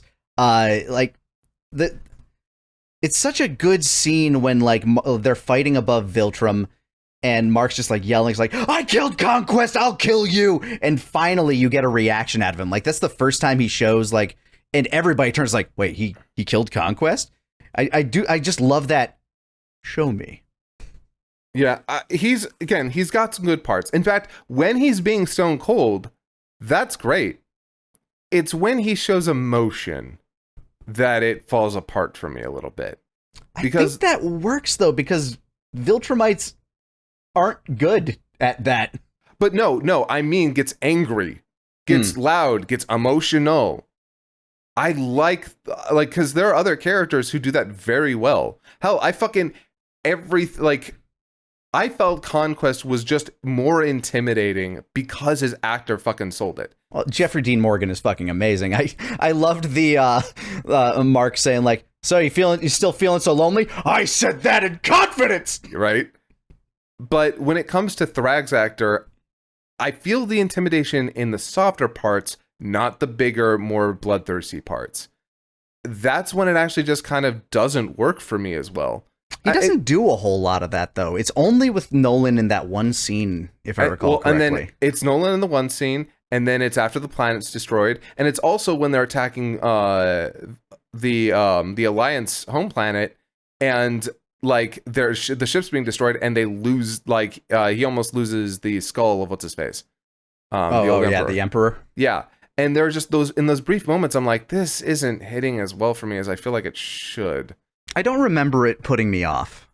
So like that might be I could be off base here. Maybe. I've I don't know. heard Let me know in the comments. I don't remember being put off by any of it. I've heard some people mimic what I'm saying.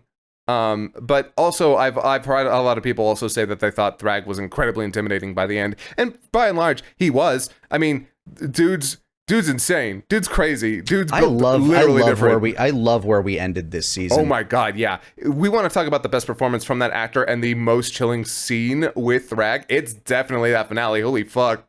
Yeah. And maybe one of the best bits of animation, honestly, with his cape flapping in the wind, just standing above the cloud line. Yeah, with that fucking, like, the golden hour lighting. Just like, so here's what's going to happen. We're going to come to your planet. We're already here. Oh yeah. No, we're already on your planet. We're fucking your people. We're going to make a bunch of half-breed babies, and then we're going to take over. So I loved seeing Clancy Brown's character just like already in an eye patch, smoking a cigarette next to a baddie. Just I love how he's like a Viltrumite 5, but an Earth 9. Crazy switch up. Crazy switch up. Dude. Oh man, I want that dude to pull. I want that dude to pull so bad. From what I hear, because every now and again, like something pops up on social media that you can't avoid, I think he ends up with a harem. What? Okay, Yeah. hold on. I don't know if I want to do spoilers, but I'm not going to, but like that's like I've seen like little spoilers that end up with like, you know, he pulls. Dude, that's so fucking funny. That is very funny. Yeah. Yeah, no, the moment, oh my God, yeah, the moment I saw him too, I was like, what the fuck, bro? And I don't remember the name of the other Viltrumite, but he just turns into Steve Harvey. And Oh my God, he is Steve Harvey though. he's Steve Harvey. I will say, I have seen amazing YouTube shorts with people of like what his life on Earth is like, specifically for him, and they have been so good. Yeah, he ends up hosting the feud. All right. I love where that ended up, and like Mark having to make the choice, 'cause, like, especially after seeing what like just a few Viltrumites can do, knowing that he and 2 other people could destroy a giant planet. What could 7 or like what could, I don't remember how many Viltrumites were left at the end of the season, but like what could the remaining Viltrumites do to Earth if Mark decided to turn it into a fight? Right. So he has to make this decision of like, do I fight now, knowing that I can't even scratch this man in front of me? Or do I just let them repopulate using Earth as a breeding core? Yeah. It's such a good scene. It's an impossible choice, and it works. It's such a creepy scene too. Like all the implications. It's amazing. Yeah, it's it's really funny too, because as we were watching it, I'm like, there's no way there's going to be big action in this episode. There can't.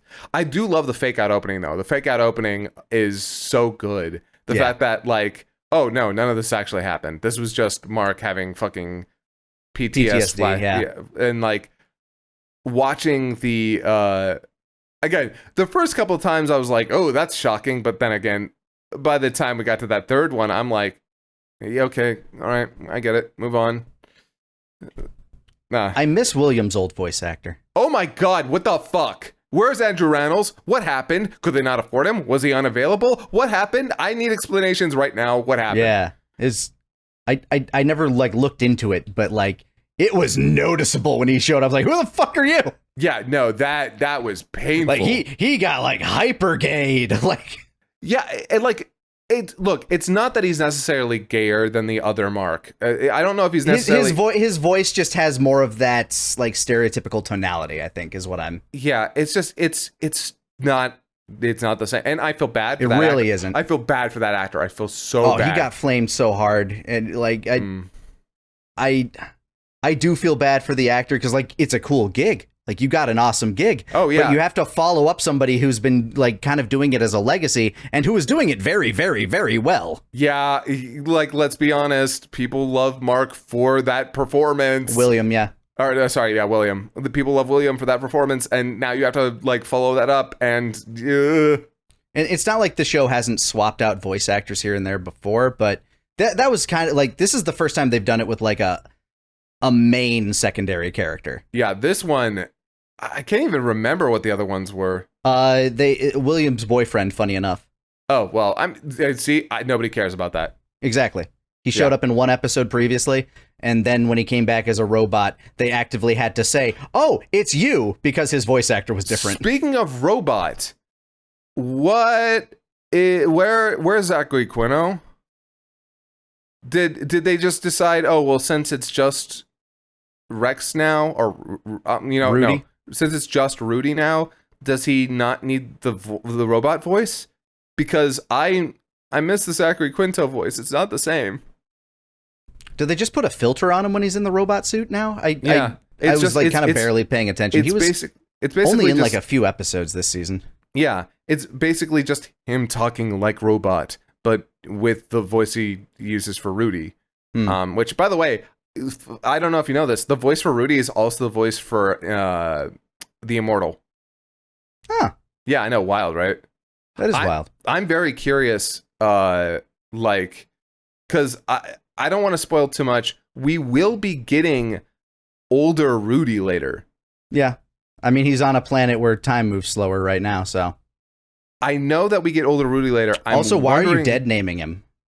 Well, that's because I'm not calling him Rex. That shit's okay. I'm sorry. It's so disrespectful. Shows up, takes the man's body, then his name. Which is totally fine. I love that as a concept, except everyone goes with it, and that's the weird part. That is the part that I cannot get past. How in the actual fuck does everybody just go with him, not just taking his fucking DNA? That on its own only ever gets acknowledged twice by Black Samson and by Rex himself. And those are the only times. Yeah. That alone is already wild. But at the man's fucking funeral, I'm taking his name. Yeah, by the way, I'm also taking his name. What the fuck? Nah, that shit, that's wild. That's not okay. Yeah, I like him and Monster Girl on Alien Planet. I'm very curious to see how that develops. Because I feel like they keep hinting at like they've got to come back. I mean, of course. Despite the fact that we see them rescue Mark from an alternate dimension at some point. Oh yeah, that does. So they learn how to temporally jump. Clearly. Yeah, I'm really curious to see that. I do want oh man, there's a lot going on there. There is. But yeah, I like. Oh yeah, no, we do at least at the very least. So the thing I was wondering is if Jason Mantzoukas is going to play older Rudy. Oh, that'd be interesting. Yeah, because he did in that flash, that like little. That's true.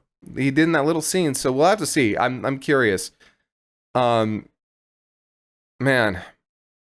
Also, like, they need to maybe vary up their voice cast a little bit because friggin' what's her name? Grey Delisle plays too many characters. Yeah, Grey Delisle's good though. The Grey Delisle is amazing, but she does have a very noticeable voice. Yeah, no shade at all on Grey Delisle. Yeah, I liked this season a lot overall. They didn't give unfortunately, Battle Beast doesn't have like a whole lot to do. Battle Beast was in this. Yeah, he showed up for a little bit. I liked him talking in the background. I liked his last meal. My last meal will be my own blood as I drown in it. having finally been vanquished by a worthy foe. Yeah. Also, okay, one thing I will say that I rolled my eyes at hard, and I went back and I read this part, and apparently it's in the comics too, which makes sense considering its time frame. The fucking Star Trek reference.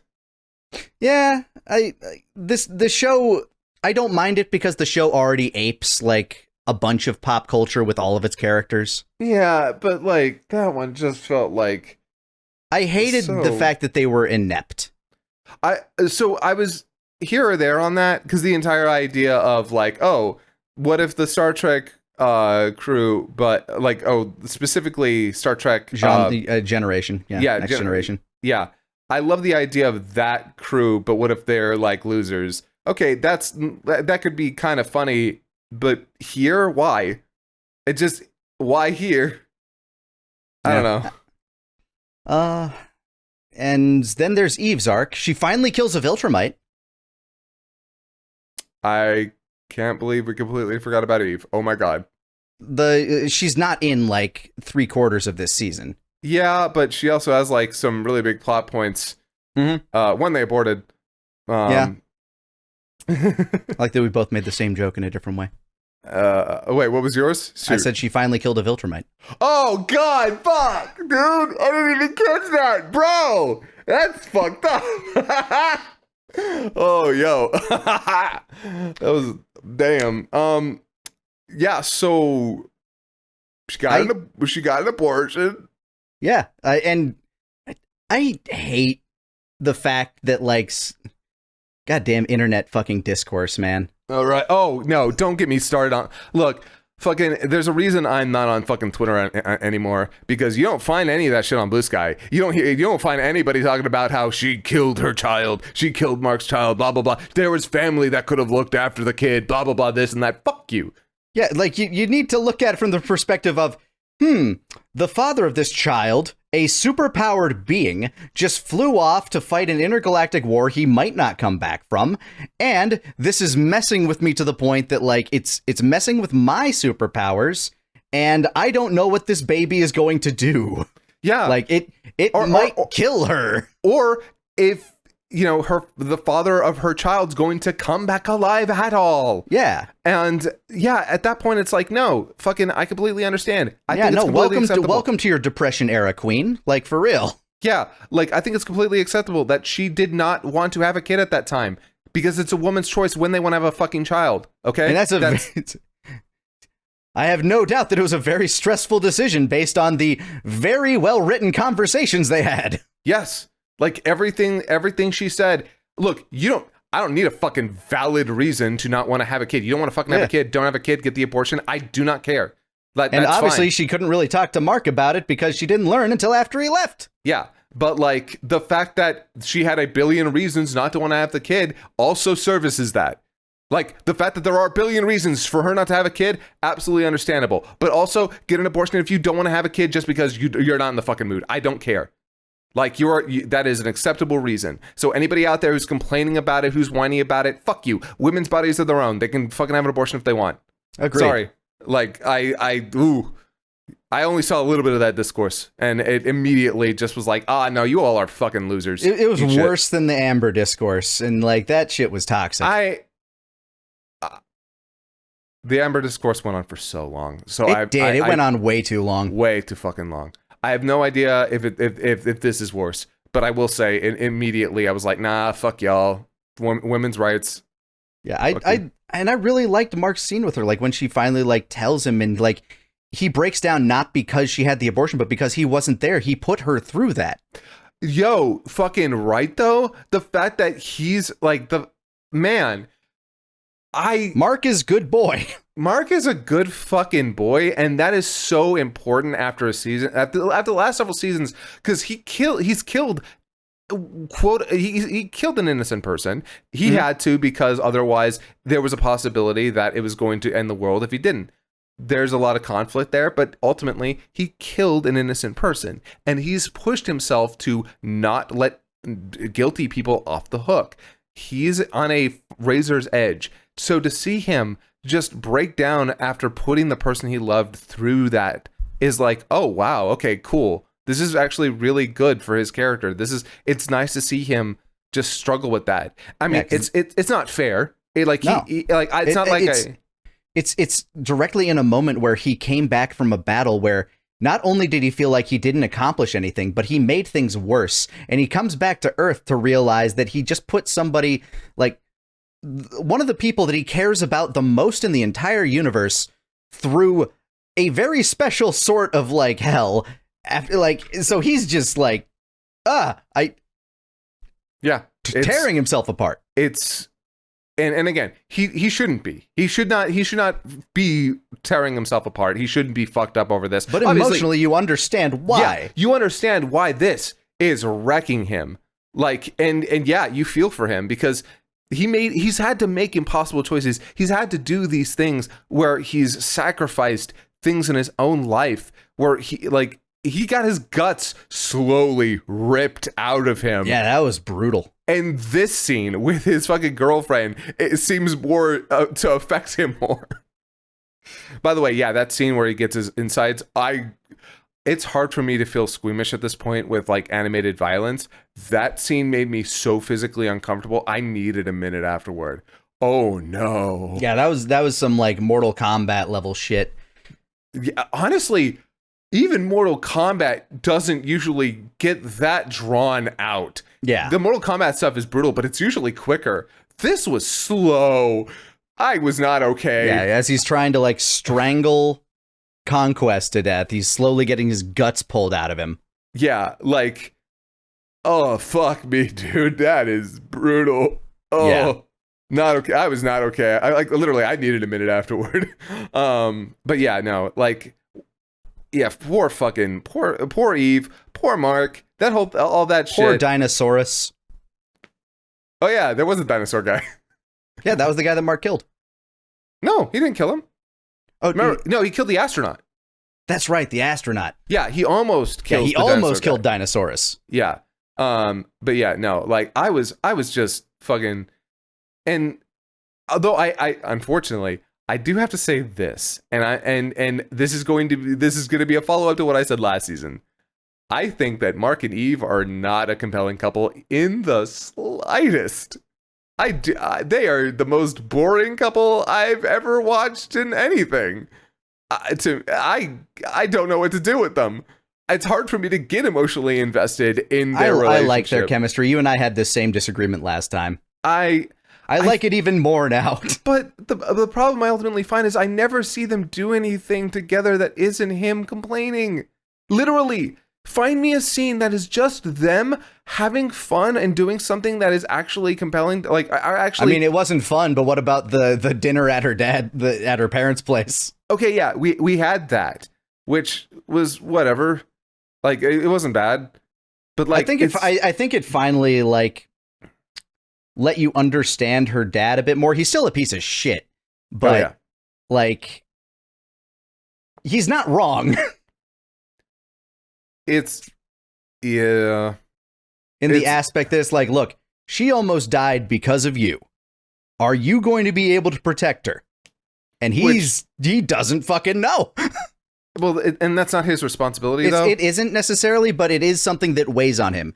It's something that weighs, like, you know, when I go out with, you know, my girlfriend, it's like, if something were to go down, would I be able to?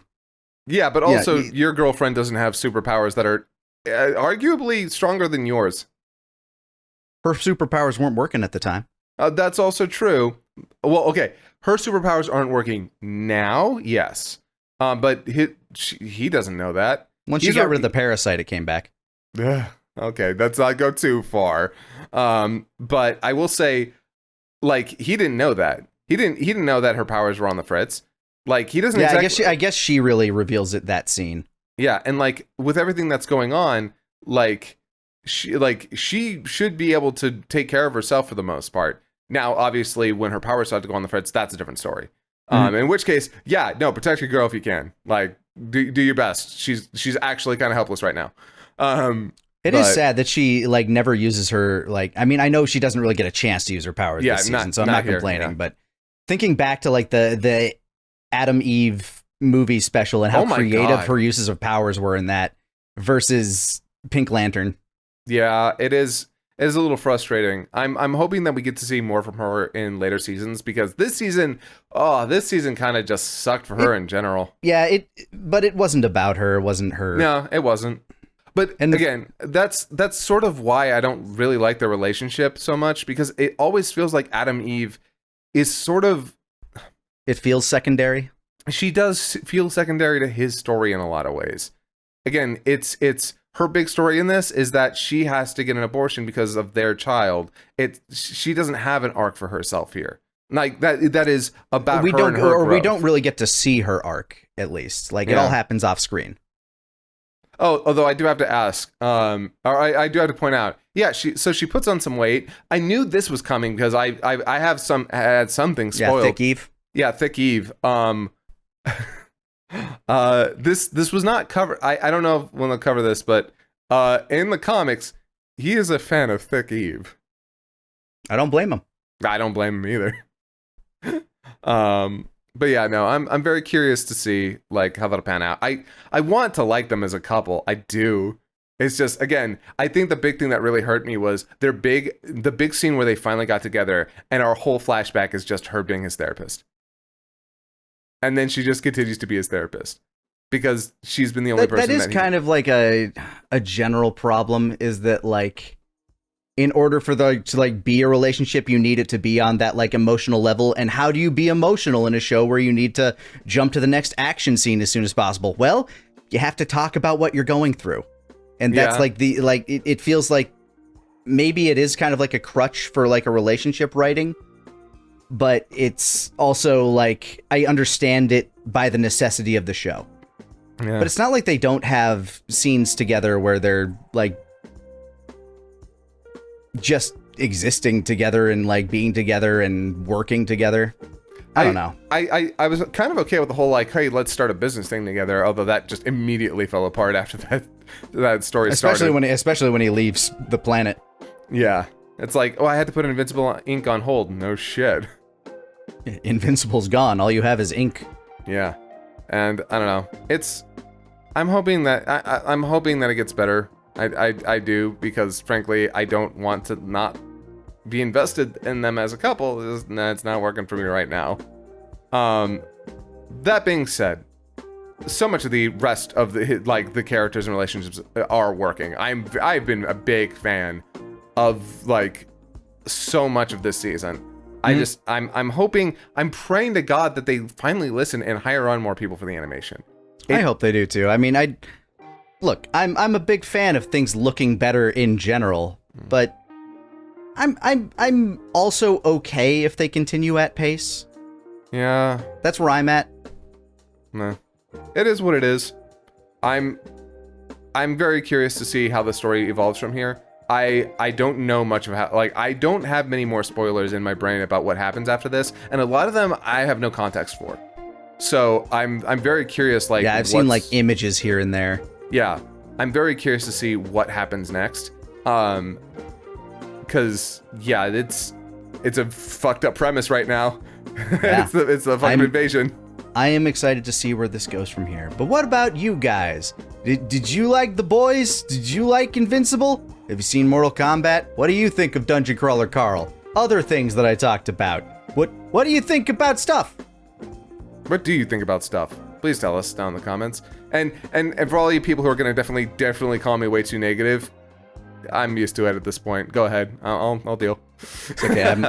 I'm probably too positive, so we even out a little bit. Yeah, honestly, the fact that you are more positive does kind of make me feel like I can be that guy. It does kind of feel like, okay, all right, he's giving more of the positive energy. I have the place to just kind of be the dick. Let's go. Yeah. Yeah, thank you so much for joining us, and if we see you at Comic Palooza, come up and say hi. Or if we've already been there, then it was hopefully nice to have met you. Hopefully we'll get this out soon. It, like, worst comes to worst, it should be Friday maybe. Let's see. Don't add. Hey, if it's not Friday, fuck me. What day is it? What day? Tell us what day it is. What day is it? See you next time. See you later.